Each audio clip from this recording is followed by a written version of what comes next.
Hello and welcome to show. Wait, what? What? Welcome to Study Abroad Dream Big Show, and you are listening to Manish.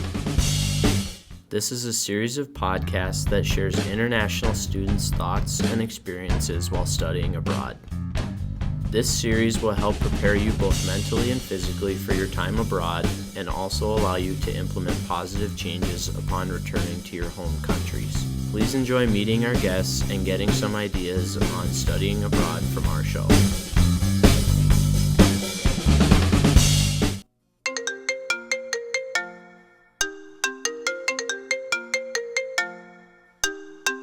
Hey, hi.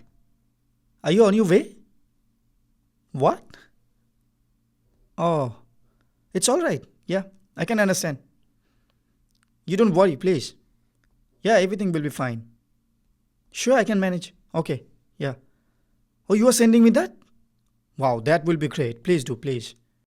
Hey, by the way, have you listened the first episode? What? You haven't? Yeah, please go and listen. And please don't forget to subscribe. All right? Okay. Yeah, sure. Okay, bye. Bye. Take care. See ya. Oh, yeah, I know this is bad. Sorry, guys, for waiting. It was Limo. He's my best buddy. I'm really upset. He can't come today. Well, he's having a problem, but never mind. We should move on. And thank you for your patience. So, guys, are you ready? Okay, then start. Welcome to Study Abroad Dream Big Show, episode number 2. I hope you are having a nice time. Well, as you heard, Limo is not here today, but don't worry, I will not let you miss him, and neither me. He has sent me an email and wrote everything that he wanted to share tonight. So I'm gonna share you guys that. And yes, I know, you must be thinking about our guest tonight. Guess what? Yes, we have some people tonight with us. So let me introduce to you Carrie Becker. She is a program coordinator of International Program, and she has been doing this job for a long time. So welcome to our show, Carrie. Thanks, Manish. Thanks for having me here today. And of course, our special guest, Elik Plim. He's all the way from Ghana, West Africa. Okay, hold on. Before I move on, I need to make your name short. Hey, can I call you Eli? Yes, of course. You can call me Ali. That's what most people used to call me back in Ghana and here as well. Because, my name is very difficult for many people to pronounce. So you can just call me Ali. Thank you very much, though it's a nice name. So, Eli, welcome to Study Abroad Dream Big Show. Are you excited? I'm very excited to be here tonight.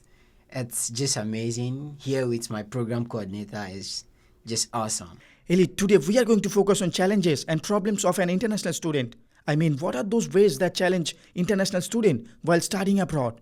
And you all know presently most of the people, especially parents, believe that USA has a better education system. And I'm totally agree with that. And studying in USA will improve their children's career. So thousands and thousands of students are coming to United States every year. And international student can be totally changed from the lives of students who attend college in their home country. So those challenges bring the benefits of studying abroad as well as the disadvantage, which all students should know about before making the decision to study abroad. Now, Eli, have you ever experienced any problem or challenges since you came to United States? Oh, yeah. A lot of challenges, I can tell you. Coming from a smaller country, which is about a population of 30 million, and here in the United States over 300 million. You can just imagine the difference between Ghana and the United States. It comes with a lot of challenges, ranging from language barrier, technology. You made mention that United States is a very good place to study, and I have no doubt about that. And I'm here and I've seen the educational system here. It's far, far, far better than what I'm used to and what I know. What I believe makes education here better is the technology and the approach of teaching and how they go about teaching. That's one thing I know that makes education better here in the United States. And that doesn't come on a silver platter though. It comes with its own challenges. One of the greatest challenges I've faced here is technology. How to keep up with technology and the equipment that they are using to teach us. It's just amazing. And that's one of my biggest challenge. And their approach of studies and teaching. That's one thing I've face as a challenge. Yeah, and as you mentioned, technology is one of the major challenge. But when it comes to different city, in living different city, you are living in Green Bay, Wisconsin. And how do you compare Green Bay to your country? I mean, to your home city where you used to live? Well, Green Bay, it's more like my city where I live in. It's not as busy as other cities I know here in the United States. Compare Green Bay to Chicago, New York City. And New York City is so busy, very crowded. And I kind of come from a city which is not all that busy. So I kind of like it here and I love it here. It's not all that busy for me. I'm used to it. Quiet and very remote. I love it here. And you are a mechanical student, mechanical engineering student. So have you ever faced any challenges or problems in your field of study? The challenge that I'll talk about, it all bounces back to the equipment, the engineering, tools, machinery, and the approach of studies that we use back in my country and here. You know, I'm someone who study by watching and doing the thing by hand. It's not like that in my country. My country, engineering, it's more like theory. But when I came here, I don't know about other schools, but here in NWTC, I found out that engineering is more hands-on. You really need to do the thing and really touch it. That's one thing I really love about this school. And that's one thing that really make me happy about everything that I'm doing, because I'm someone who learn by seeing or doing that thing by my own self or by my own hands. Wow, that's really nice to hear. You are really great. And I just want to ask you, how do you manage yourself? I hate to say this, but Kerry is one person that really inspires me a lot, because I've been studying her, how organized she is. She is here, she can bear witness. She's so organized, and I kind of follow her footsteps, if you don't mind. I try to do how she always tells us to be time conscious. Time is money, and I put my education over everything. Though fun, we need to have fun at times though, but I kind of put my education as my first priority. So I try to do more things to get assignment done before I think about having fun. So that's one thing that I love about myself, that I always try to do the things in school. That's why I'm kind of successful in the program that I'm in. Though it's a challenge though. It's a lot of challenge. Well, here I want to come to Carrie and let's hear from her. Carrie, what are those really challenges? I mean, do you think those are very major problem for an international student, what Ellie mentioned? Well, Manish, what Ellie talked about is exactly right. You know, there's a lot of challenges that international students face when they're studying in the United States.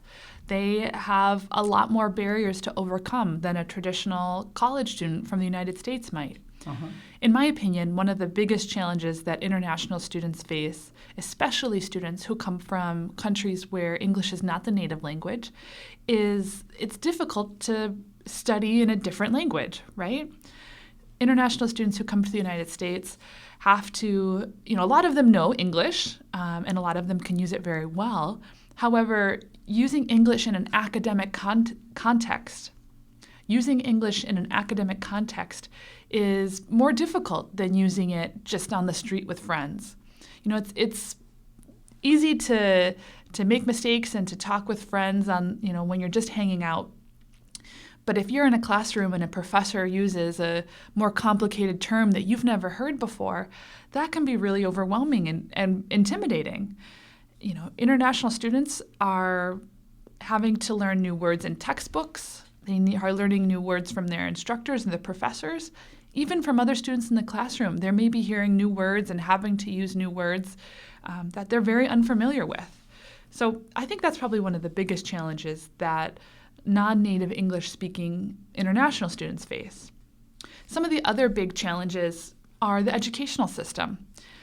International students come from many different kinds of educational systems in their home countries. And when they arrive in the United States, they might find that their classroom is a little bit different than what they are used to.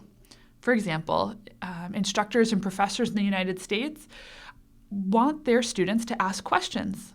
They want their students to raise their hands and ask questions every single class. Now, that can feel really uncomfortable for students who come from countries where it's not expected that they ask questions.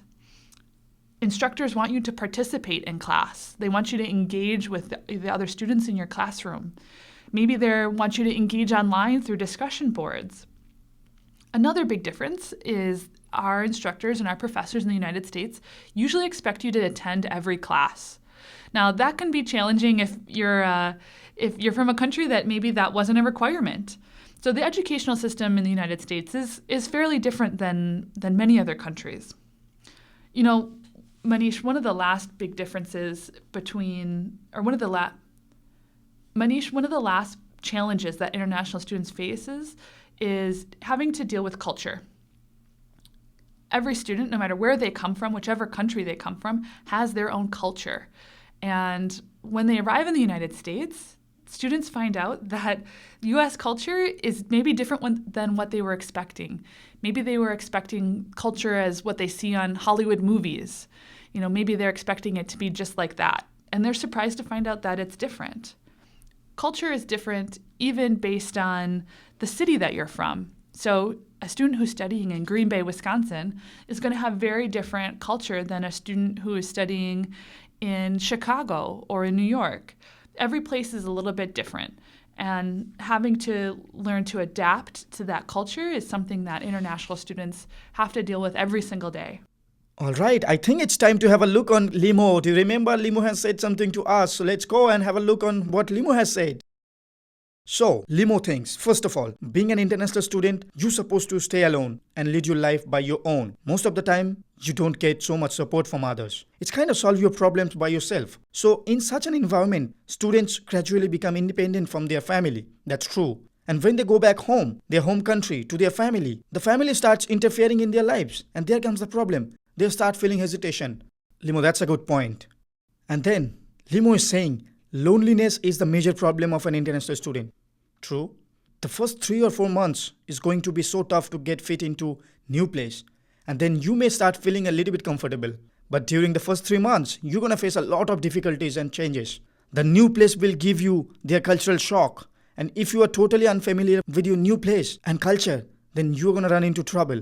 Hey, Limo, that's not so bad. But that's true, guys. Please, careful with that. So you better learn and get yourself familiar with your place. But there's a lot of way to get away from those. Now I'm going to ask you, Ellie, what does exactly cultural shock mean? Well, culture shock simply means to me being or knowing something that you've never seen before, or just seeing something that you've never seen before and you are surprised, or something you know about something, like the way they do it differently. They do something differently in your country, and you come here, you see people doing it differently. Yeah. So I always say this, when I first arrived in the United States, I was in Detroit airport, and what happened there is, that was my first culture shock. Was like, in Ghana, the sun always sets around 6 p.m. But when I came around August, 1st August, I arrived here in 1st August. But that time, 6 p.m., the sun was up very high. Yeah. And I was surprised. I was like, whoa, what's going on? It's about 6 p.m. and the sun is not going down. And that was my first thing that surprised me. And I was just asking people at the airport, hey, what is the time? I thought my watch was not correct, so I started asking people time, and they confirmed that it's 6 p.m. And I was like, whoa, in my country, 6 p.m. the sun must go down. What's going on in here? So that's one of my culture shock. And as you kept yourself fitting in this new culture, new place, and new school, new educational system, so was there any cultural shock like that you mentioned that you faced in airport? Well, I faced a lot of culture shocks. One thing when I was in my country, I heard about Americans it's that they are not friendly. But I'm not generalizing everyone that. But when I came here, I noticed that some are very friendly. You know, every country and how they see things, and here, all the people that I've met so far, my instructors, my program coordinator, everyone in the student involvement, and most of my students, they are kind of friendly, and I try to communicate with them, and they share. I have very good American friends now. Katie, do you want to add anything into this? I think Ellie made some really good points. You know, culture shock, in my opinion, is not something that happens and you're over it, right? I think culture shock is something that international students continue to experience the whole time that they're here. You can certainly do a lot to help prepare yourself for culture shock. You know, reading about the culture that you're going to, watching movies about it, even chatting online with people who are from the culture that you're going to can be really helpful. But culture shock is something that you definitely, you know, experience right as you arrive, and oh my gosh, you start to see everything is different, or a lot of things are different from your home culture. I've had international students tell me before how overwhelming it is the first time they walked into a Walmart in the United States. You know, Walmarts are these huge, huge stores that just keep going and going and going. And students who come from smaller communities that have markets feel like it's just too many options, way, way too many options. How can you have a whole aisle full of all kinds of different cereal choices? Who needs that many kinds of cereal choices, right? But culture shock isn't just that initial shock. It's really kind of a whole process that international students go through while they're in the United States. There's ups and there's downs. There's times where they are loving the experience, and there's times where they're maybe at a low point and they're frustrated with the way that it's so different from their home country. So really, it's something that students will go through as a process, and really will continue to go through the whole time that they're in the United States. So I guess whatever Carrie and Ellie said, those will be really helpful to you. And there will be always problems and challenges, but you have to face them and win them. So don't worry, just keep in mind you can face it and you have to do it. So Carrie and Ellie, do you guys want to say some last sentences to them? Just recently, I sent out an email to students kind of letting them know about spring weather in Wisconsin, and that tornadoes are uncommon but possible, and kind of giving them a heads up, or giving them kind of some awareness about what that means. And it's really funny to see the international students kind of, some of them said, oh, I want to see a tornado because I've never seen one before. And others said, oh my gosh, that sounds so scary. I hope I never see one. Yeah. So, you know, it's, as students experience culture and experience the differences of the places where they live. I mean, tornadoes it's not our culture, it's just a reality of the weather. But, you know, there's lots of learning that's going on, even if it's not inside the classroom. Students are learning constantly about the new place where they're living. Ellie, you? Well, I would just say that study abroad comes with a lot of benefits. There's no doubt about it that United States, it's one of the best countries in the world to study in, but it comes with its own challenges, and you must be ready to face it to be able to succeed. You must be very hardworking and committed. Yeah, that's one thing. It's one key thing I will tell you if you really want to study and be successful here in the United States. You must be very hardworking and committed to all that you are doing. If you have that spirit of commitment and hard working, you have all the resources available to you to succeed in any college in this country. Thank you. All right. I hope you got some good ideas from this episode and become familiar with some basic problems and challenges that you are going to face if you're trying to go abroad for your studies. But still, if you have any question, then please leave them on comment box. I will definitely try to get back as much as I can. Thanks, Carrie. Thanks, Ellie. And thank you very much for being with us tonight. And if I made you worried, then I'm sorry. But I know you can do it. Don't you? See, you can. Yeah, awesome. So we'll be the same until we meet again next week. Thank you. Hi guys, a few suggestions from this episode. Number 1, prepare yourself for living in a different environment. Research and gather enough knowledge on the place you'll be traveling to in order to best be prepared. Number 2, be ready to experience a new culture and take part in as many activities as you can. Number 3, prepare yourself to live with other people from different countries and their different cultures, and be able to maintain self-control while dealing with different people. Number 4, be smart with your decisions, and make sure to take the proper steps. Number 5, if you encounter a problem, don't give up, and keep going. Thank you.